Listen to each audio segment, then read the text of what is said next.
have you ever really stopped to think about your address? I mean, your real address. Not your street or your city, but your address on a planetary scale.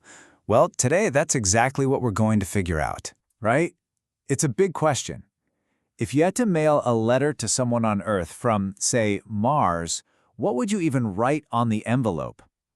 Don't worry, it's not as complicated as it sounds. We're going to build that global address together, piece by piece. Okay, so to build our address, we have to start with the biggest pieces of the puzzle. These are called continents. And really, all that means is a very large piece of land. Think of them like the giant neighborhoods of our planet. So how many of these giant neighborhoods are there? Just 7. That's the magic number. It all starts with 7. So let's meet them. And here they are. You've got Asia, Africa, North America, South America, Antarctica, Europe, and Australia. You know, just getting these 7 names down is the first big step to having a map of the whole world right in your head. Now, they're not all the same size, not by a long shot. Asia, for instance, is the absolute heavyweight champion.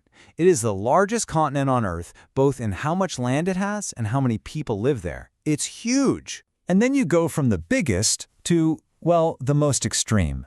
All the way down at the bottom of the globe, you'll find Antarctica.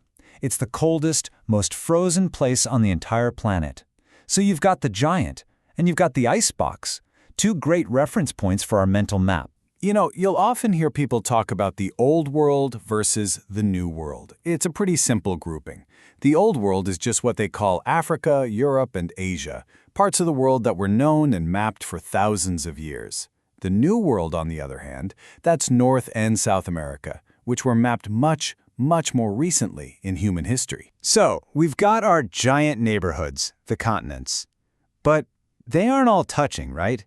They're islands, really, separated by these massive bodies of water that are just as important for our global address. I like to think of them as the planet's superhighways. And just like with the continents, there's another key number to remember here: 5. There are 5 massive oceans that cover, get this, over 70% of our planet. Let's name them: the Pacific, the Atlantic, the Indian, the Antarctic, and the Arctic. And you probably see that little note on there. The Pacific isn't just another ocean. It is, by far, the biggest one of them all. It's enormous. Okay, so now we have our key ingredients, right? 7 continents, 5 oceans. Now let's actually put them to work. Let's see how we can use this to build a real global address for a specific spot.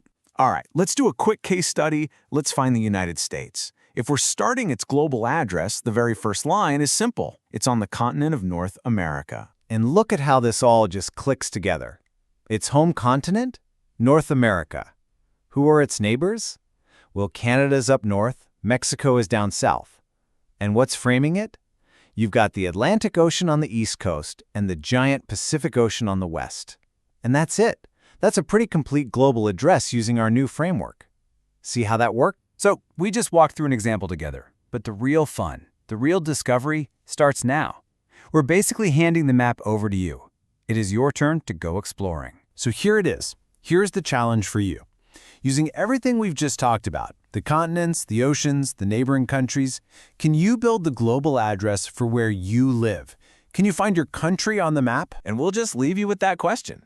Because honestly, knowing where you are isn't just about geography. It's about understanding your connection to everyone else who shares this amazing planet.